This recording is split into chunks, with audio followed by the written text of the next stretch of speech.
Hoor die blauw van ons hemel, hoor die diepte van ons see, hoor ons ewige gebergtes waar die kraanse antwoord gee. Deur ons ver verlate vlaktes, met die kroon van ons wa,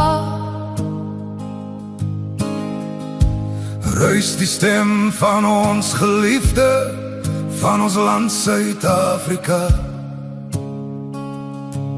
Ons sal antwoord op jou roepstem, ons sal offer wat jy vra.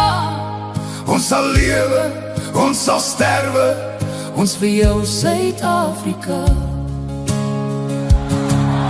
In die merg van ons gebeente, in ons hart en siel en gees, in ons roem op ons verlede, in ons hoop op wat sal wees, in ons wil en werk en wandel, van ons wieg tot aan ons graf. Deel geen ander land ons liefde, trek geen ander trou ons af. Vaderland, ons sal die adel van jou naam met eer dra, waarin trou as Afrikaners, kinders van Suid-Afrika.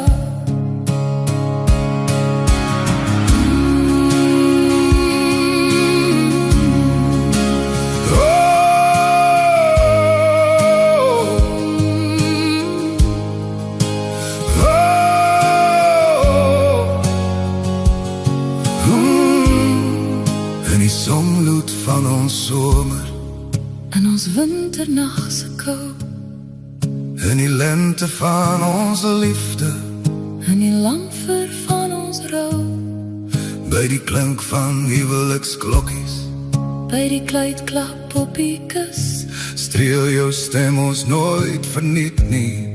Weet jy waar jou kinders is? Op jou roep sal ons nooit nee nie, sal ons altyd ja, om te lewe, om te sterwe. Ja, ons kom Suid-Afrika, op die almag vast vertrouend, het ons Vader gebou. Skenk ook ons die krag, o Here, om te handhaaf en te hou, dat die erwe van ons Vader vir ons kennis erwe bly. Knegte van die Allerhoogste, teen die hele wêreld vry. Soos ons Vader vertrou het, leer ook ons vertrou, o Heer. met ons land en met ons nasie, sal dit wel wees. God regeer.